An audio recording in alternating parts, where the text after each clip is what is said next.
ટપાલ અંક છે 1973, 7મો મહિનો 15 તારીખ.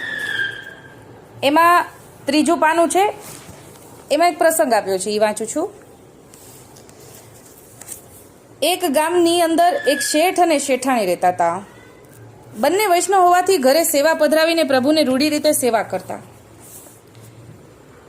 ઘરે દોમ સાહેબી હતી. નોકર, ચાકર, દાસ, દાસીઓ શેઠની તહેનાતમાં ઘણા હતા. પોતાની પેઢીમાં વેપાર પણ સારો ચાલતો હતો. પણ એક કહેવત છે ને કે જે ઘર જાજી લક્ષ્મી તે ઘર નહીં ખાનાર, ગરીબ ઘેર ટોળે મળે જ્યાં નહીં ખાવા ધન. આ પ્રમાણે શેઠને ત્યાં શેર માટેની ખોટ રહી ગઈ, એટલે કે એને સંતાન નહોતું. પણ લક્ષ્મીના મદમાં તે વાતને શેઠને જાજી ચિંતા નહોતી. નિત્ય સવારમાં ઉઠીને નિત્ય કર્મ પતાવીને પ્રભુજીની સેવા રૂઢી રીતે કરતા. શેઠાણી પણ ભાવનાવાળા હતા. તે પણ પ્રભુ સેવામાં શેઠને સારી રીતે મદદ કરતા. આવી રીતે શેઠ શેઠાણી આનંદથી પોતાના દિવસો પસાર કરતા. પ્રભુ સેવા રૂઢી રીતે ઘણા વૈભવથી કરતા. સમયાનુસાર પ્રભુજીને લાડ લડાવતા. ઉત્સવાદિક ઘણા ધામધૂમથી કરતા. આવી રીતે પોતાના સુખના દિવસો વ્યતીત કરતા હતા. ત્યાં તો શેઠ અને શેઠાણીને અવસ્થા દેખાવા માંડી. સાથોસાથ એક સરખા દિવસો કોઈના જાતા જ નથી. સુખની પાછળ દુઃખ તો લાગેલું જ છે. ઠાકોરજી તો મહાન દયાળુ છે, પણ મીણના દાંતથી લોઢાના ચણા ચવરાવે ત્યારે કૃપા કરે. મીણના દાંતથી લોઢાના ચણા ચવરાવે ત્યારે ઠાકોરજી કૃપા કરે. જીવનું ગજુ પ્રભુજીની કસોટીમાંથી પાર ઉતરવાનું છે જ નહીં, પણ પ્રભુ બરાબર કસે છે ત્યારે કૃપા કરે. જેને જેને પ્રભુએ દાન કર્યું છે તેને પૂરેપૂરી કસોટી ઠાકોરજીએ કરી છે. જેમ સુદામાની કેવી હવાલ દશા કરી, આમ છતાંય સુદામાની એ કોઈ જીવની આશા રાખી નથી. તેમણે પોતાની ભક્તિની અને પ્રભુના વિશ્વાસની ટેવ છોડી નહીં, તો પ્રભુએ છેવટે કૃપા કરી નહીં. વિપ્રયોગથી ભક્તોને ભઠ્ઠીમાં શેકવા જેવા તાપથી દમે છે, એટલે કે વિપ્રયોગનો તાપ એવો હોય છે, ત્યારે જ અનુગ્રહ કરીને દર્શન આપે છે. વળી લૌકિક વૈદિકમાં પણ ભક્તને પ્રભુ શાંતિ નથી આપતા, કારણ કે લૌકિક વૈદિકમાં શાંતિ આપે તો જીવ તેમાં પોરવાઈ જાય અને પ્રભુને ભૂલી જાય. માટે લૌકિક અને વૈદિકમાં બંનેમાં પ્રભુ જીવને ઉત્પાત કરાવે છે. આમ છતાંય જીવ અડગ શ્રદ્ધાળુ રહે તો કૃપા કરે. એટલે અહીંયા એમ સમજાવે છે કે લૌકિક જો ઠાકોરજી સારું રાખ્યા કરે તો જીવ લૌકિકમાં વળગ્યા કરે. લૌકિકમાં મજા આવે તો ઠાકોરજી ભૂલાઈ જાય. પણ જો લૌકિકમાં મજા ન આવે તો ઠાકોરજી યાદ આવે છે, ઠાકોરજી પરથી શ્રદ્ધા ઉડી જાય છે, જતી રહે છે કે કેમ, એ ઠાકોરજી પરીક્ષા કરે છે. અહીં શેઠને ધીરે ધીરે વેપારમાં ખોટ આવવા લાગી અને પૈસે ટકે ઘસાવા લાગ્યા. લક્ષ્મી તો ચંચળ છે, આજે અહીં તો કાલે બીજે. એ પ્રમાણે લક્ષ્મી દેવીએ શેઠને પાટું મારી દીધું કે શેઠ કડભર થઈ ગયા. કાલે જે શેઠ તાલેવાન હતા તે આજે ભિખારી બની ગયા. કાલે શેઠ લક્ષ્મીપતિ કહેવાતા તેના ઘરે આજે નિર્ધનતાના પગરણ મંડાયા. પોતાની સજ્જનતાને સંભાળી શેઠે પોતાના બંગલા, વાડી, ગાડી સઘળું વેચીને લેણદારોને પૈસા ચૂકવી દીધા. સુખ દુઃખ મન માનવ આણીએ ઘટ સાથે ઘડ્યા, અને હરખને શોકની જેને નહીં એડકીને આઠે પોર આનંદ. એ પ્રમાણે પોતાના મનને મનાવીને એક દિવસ શેઠ અને શેઠાણી ગામમાં રાત્રિનું સામ્રાજ્ય વ્યાપ્યું. એવા સમયે પોતાના સ્વપ્રભુને એક ઝાંપીજીમાં પધરાવીને ઘર બાર તો હવે પોતાનું હતું જ નહીં, રહ્યું હતું નહીં, એનો વેચીને ત્યાગ કરીને બંને પ્રભુના સ્મરણ કરતા ચાલી નીકળ્યા. વ્રજની વાટ લીધી કે જ્યાં સદૈવ પ્રભુજી બિરાજી રહ્યા છે. સારું રમણીય સ્થળ જોઈ ત્યાં પર્ણકુટી બનાવીને રહેવા લાગ્યા. અને પ્રભુ કૃપાએ જે કણકો મળે તે પ્રભુને આરોગાવીને પોતે લેતા. પ્રભુની સેવા રૂઢી રીતે કરતા અને પ્રભુ ભજનમાં તદ્રુપ રહેવા લાગ્યા.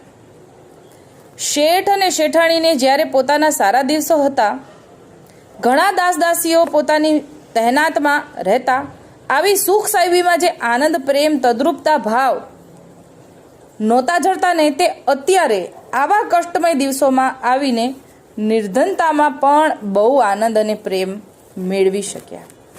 કેમ?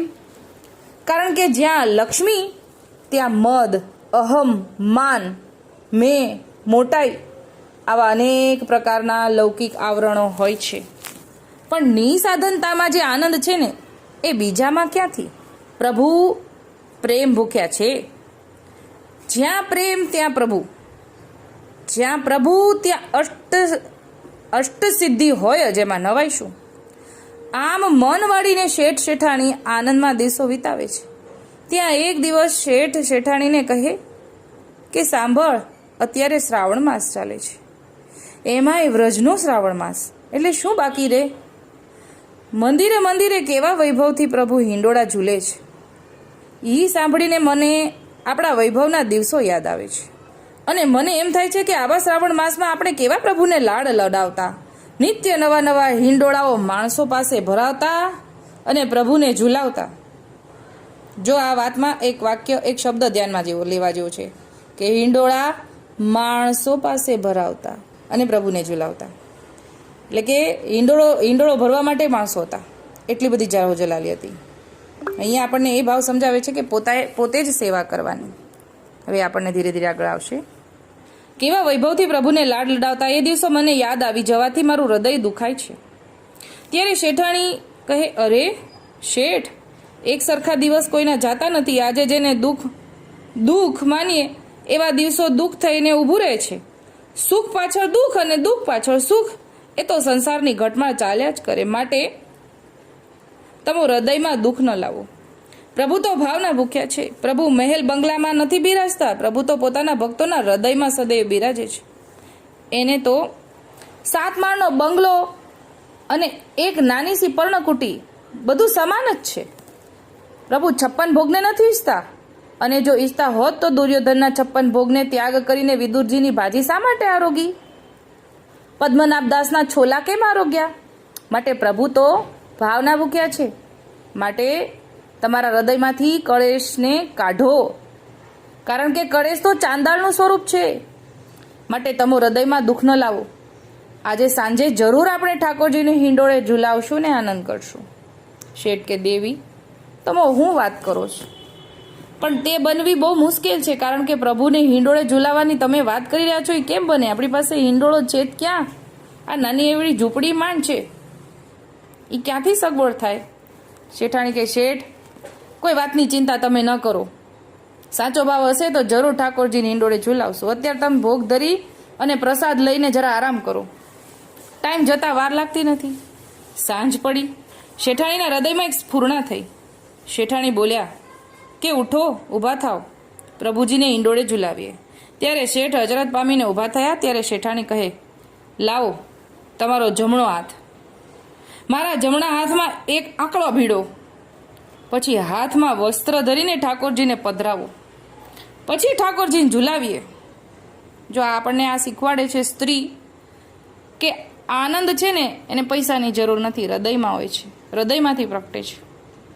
શેઠાણીએ કહ્યું તેમ શેઠ કરવા લાગ્યા અને ઠાકોરજીને બંને હાથના આંકડામાં ભીડીને ઝુલાવા લાગ્યા. દર્શન કરતા શેઠને આનંદ થયો. થાય જ ને, કારણ કે શેઠ શેઠાણીને નિસાધન દશા છે. કોઈ લૌકિક આવરણો રહ્યા નથી. અત્યારે પ્રભુ સિવાય કોઈનો આધાર નહોતો. શેઠ શેઠાણી બંને પ્રભુને પ્રેમથી ઝુલાવતા હતા.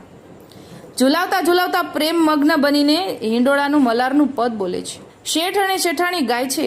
પોતાનું દેહાનુસંધાન ભૂલીને વિરહના અશ્રુ નેત્રોમાં આવી ગયા અને પ્રભુના તન્મય બની ગયા. એવો બંનેનો સાત્વિક ભાવ જોઈને પ્રભુ ખડખડાટ હસવા લાગ્યા. પ્રભુને તો ભાવ પ્રિય છે, માટે ભગવદીનો ભાવ જોઈને પ્રભુ હસે જ ને. આમ પ્રભુને હસતા દેખીને શેઠ વિનંતી કરવા લાગ્યા, અરે પ્રભુ, પ્રાણપતિ, મારા નોધારાના આધાર, તમે જે દિવસે મારી જાહો જલાલી હતી, મારા બંગલામાં સુંદર મંદિર બનાવીને મેં આપને પધરાવ્યા હતા. અને આપની સુંદર રીતે અમે સેવા કરતા હતા તો તે સમયે તમે જરા પણ મુસ્કુરાયા નહોતા, અને અહીં તમને આ અસાધારણ એક ઝૂંપડામાં શું સુખ દેઠું જે અમોએ અમારા બંને હાથ ઉપર લઈને ઝુલાવીએ છીએ, ત્યાં તમે હસવા લાગ્યા અને અમારા ઉપર કૃપા કરી. ત્યારે ઠાકોરજી હસીને બોલ્યા કે શેઠ, હું તો પ્રેમને વશ છું, તમારા વૈભવને વશ નથી. તમારા બાગ બગીચાને બંગલામાં મને જે સુખ નહોતું ને, એ સુખ મને તમારા પ્રેમમાં અને આ પર્ણકુટીમાં વિશેષ છે. હું તો મારા ભક્તોના વિશુદ્ધ પ્રેમનો ભૂખ્યો છું. તમારા દરેક પ્રકારના નાશવંત લૌકિક આવરણો અત્યારે છૂટી ગયા છે. કેવળ પ્રેમમય બનીને મને હિંડોળે ઝુલાવા લાગ્યા, જેથી મને હસવું આવી ગયું કે વાહ, તારી ભક્તિને ધન્ય છે. તારા જેવા ભક્તોના નયનમાં હું સદાય ઝૂલી રહ્યું છું. માટે કહ્યું છે કે દેહથી થતા સાધનો કમજોર હોય, તેમાં શક્તિ અમુક જ પ્રમાણમાં હોય. ઇન્દ્રિયોથી થતું જ્ઞાન પણ વિશેષ બળ ન ધરાવી શકે. ભક્તિ અને પ્રેમ અને તે દેહ કે ઇન્દ્રિયોથી સિદ્ધ થતો નથી. પ્રેમ તો માત્ર મનનો જ ધર્મ છે, અને મન વિશાળ અને સૂક્ષ્મ પણ છે. શ્રવણ કીર્તનાદી નવધા ભક્તિ તો બીજી ઇન્દ્રિયોથી થઈ શકે, પણ પ્રેમ ભક્તિ તો મનના જ હાથમાં છે. આ પ્રસંગ ઉપરથી સાર એ લેવાનો છે કે થોડું બને પણ પ્રેમથી બને તે ફળરૂપ છે. ખૂબ કરે છે એવું દેખાય પણ પ્રેમ ન હોય તો મૃગજળ સમાન છે. જેમ ખાબોચિયામાં થોડું જળ હોય પણ તે પીવાથી શાંતિ થાય છે, તેમ જે બને તે પ્રેમ અને આરતી તદ્રુપતાપૂર્વક થાય ને તો પ્રભુને સંતોષ થાય, જીવને પણ આનંદ થાય. મૃગજળ મોટો સમુદ્ર હોય એવું દેખાય પણ એ કશા જ કામનું નહીં. આમ જાણે ઉપલક ક્રિયા બહુ દેખાય પણ આરતી કે સ્નેહ નહીં હોય તો તેનું ફળ કાંઈ જ નથી, એવું સમજાવ્યું. તો અત્યારે આ વાતમાં આપણને સમજાવ્યું કે જ્યાં સુધી નિસાધન દશા આવતી નથી ને જીવને, ત્યાં સુધી ઠાકોરજી પ્રસન્ન થતા નથી, અને પુષ્ટિ માર્ગ નિસાધન દશાનો માર્ગ છે એવું સમજાવે છે. અત્યારે આટલું જ બોલીને નાની વાતને વિરામ આપું છું. બોલો શ્રી ગોપાલ લાલ કી જય.